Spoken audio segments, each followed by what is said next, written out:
നമസ്കാരം. Raf talk ഫുട്ബോളിലേക്ക് അവർക്കും സ്വാഗതം. ഇത്തവണത്തെ FC ബാഴ്സലോണയുടെ കിരീട നേട്ടത്തിൽ ഷെസ്നിക്ക് വലിയ പങ്കുണ്ട്.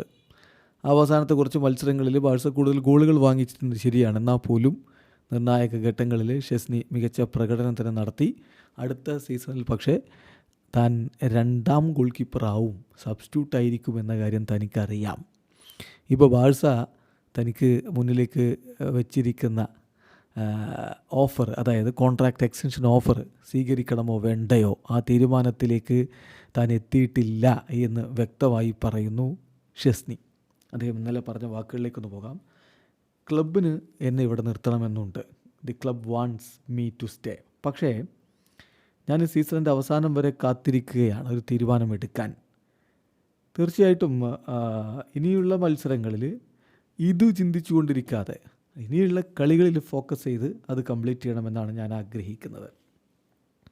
ഞാൻ ഈ കോൺട്രാക്റ്റ് റിന്യൂവൽ സ്വീകരിക്കുകയാണെങ്കിൽ എനിക്ക് ഉറപ്പുണ്ട് ഞാൻ സബ്സ്റ്റിറ്റ്യൂട്ട് ഗോൾ കീപ്പറായിരിക്കും അടുത്ത സീസണിൽ. ഞാൻ പക്ഷേ തീരുമാനിച്ചിട്ടില്ല.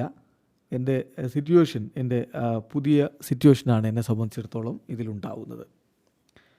സൈക്കോളജിക്കലി എനിക്ക് സെക്കൻഡ് ഗോൾ കീപ്പറായിട്ട് നിൽക്കുക എന്നുള്ളത് അടുത്ത സീസണിൽ ഒരു ബുദ്ധിമുട്ടുള്ള കാര്യമൊന്നുമല്ല. ഈ ടീമിനെ സപ്പോർട്ട് ചെയ്തുകൊണ്ട്, ടെർ സ്റ്റെഗനെ സപ്പോർട്ട് ചെയ്തുകൊണ്ട് നിൽക്കാൻ എനിക്ക് സന്തോഷമേ ഉള്ളൂ. പക്ഷേ എൻ്റെ ഡിസിഷൻ എന്ന് പറയുന്നത് അതുമായി ബന്ധപ്പെട്ടിട്ടല്ല വരാൻ പോകുന്നത്. എൻ്റെ ഫാമിലിയുമായി ബന്ധപ്പെട്ടിട്ടാണ് എനിക്ക് തീരുമാനങ്ങൾ എടുക്കേണ്ടത്. എൻ്റെ ഫാമിലിയും ഞാനും ചേർന്നുകൊണ്ട് തീരുമാനമെടുക്കും അടുത്ത വർഷം എവിടെ ജീവിക്കണം എന്ന് പറഞ്ഞാൽ, if you want to live at sunny Marbella or sunny Barcelona next season, അടുത്ത സീസണിൽ മാർബയയിൽ ജീവിക്കണോ ബാഴ്സലോണയിൽ ജീവിക്കണോ എന്നുള്ളത് ഞങ്ങൾക്ക് തീരുമാനിക്കേണ്ടതുണ്ട്. അത് ഫാമിലിയുമായിട്ട് ചേർന്നിട്ടാണ് തീരുമാനമെടുക്കുക എന്ന് ഷെസ്നി പറഞ്ഞു. ചുരുക്കത്തിൽ അദ്ദേഹത്തിന് നല്ല ധാരണയുണ്ട്.